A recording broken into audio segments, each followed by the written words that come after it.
Today I'll be talking about the 2017 Puebla Earthquake in Mexico, which was a geophysical disaster. Puebla is located in east central Mexico, as shown here in red, and it is near the subduction zone between the Cocos and North American tectonic plate boundaries. At this subduction zone, there is normal faulting, and Puebla is not directly on this boundary, but it is near enough to face the impacts of tectonic shifting that occurs there.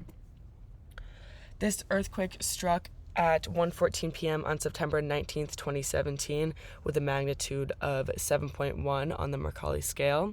This earthquake was a result of tension at the Cocos North American plate boundary, which is, of course, an active subduction zone. This earthquake had a focus of 48 kilometers deep and 20 seconds of shaking, and very few aftershocks were detected on this earthquake. On this day, 32 years prior, a earthquake had struck Mexico City in 1985, which was very destructive as well.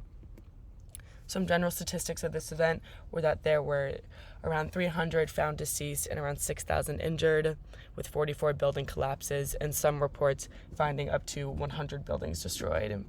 10,000 to 20,000 houses were damaged, and all of this, plus other damages to infrastructure like roads, resulted in a direct economic loss between $4 and $5 billion.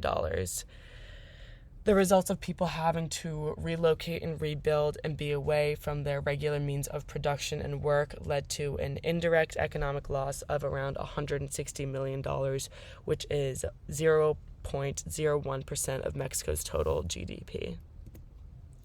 Some lessons and impacts that we can glean from this event were that the seismologists and engineers developing the Mexican seismic alert system were able to gain information from this earthquake, and this alert system was in place during the event, and it had actually rung a few hours earlier in the morning during an event to commemorate the 1985 earthquake, and then rang again in response to the active earthquake of that day, 5 seconds after the primary waves and 20 seconds before the secondary waves.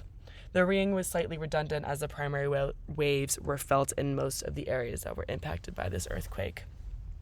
As for relief programs, some nonprofit organizations like Direct Relief and MexFam stayed around after all the immediate injuries were responded to provide prolonged health care of some underlying health conditions in the area, like diabetes and poor nutrition, and all of this helped to raise the overall level of health in the area. Another organization by the name of World Vision brought in psychologists to provide psychological treatment and therapy for children and adolescents that were traumatized by the event.